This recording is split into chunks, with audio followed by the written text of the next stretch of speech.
Et parlant de l'état des sièges, on note 80 armes récupérées.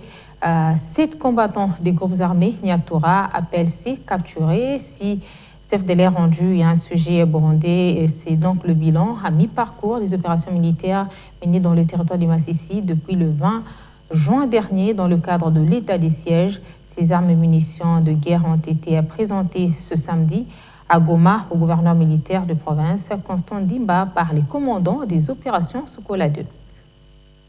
Ces armes individuelles et autres munitions de guerre ont été récupérées auprès des groupes armés actifs dans les territoires de Massissi. Toutes ces armes ont été présentées et remises au gouverneur militaire, le lieutenant-général Ndima Kongba Constant, par le commandant Sokola 2, le général de brigade Mouehulumu Evariste. Selon le général Sylvain Ekenge, porte-parole du gouverneur de Provence, d'autres munitions seront présentées d'ici quelques matins à l'autorité provinciale dans les territoires de Massissi. D'autres armes, c'est 81 armes qui viennent d'être rendues et je pense que dans les prochains jours, le gouverneur pourra encore se rendre à l'intérieur dans le Massissi pour recevoir d'autres armes et accueillir d'autres rendus.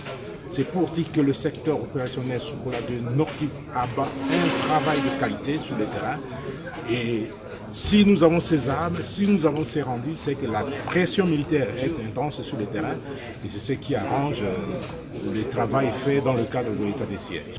Le gouverneur du Nord-Kivu, dans une causerie avec le commandant Sokola 2, salue ce travail réalisé par l'armée. Je tiens à vous remercier sincèrement, à vous encourager de tout ce que vous êtes en train de faire. À en croire l'armée, une grande partie du territoire de Massissi est déjà pacifié. Le territoire de Massissi est déjà pacifié à 80%. Et qu'incessamment là, nous allons finir et nous allons passer à la deuxième phase. À la même occasion, 7 combattants Nyatura et APCLS, des FDLR et un sujet burundais qui se sont rendus au FARDC suite à la pression militaire ont également été présentés à la presse ce samedi.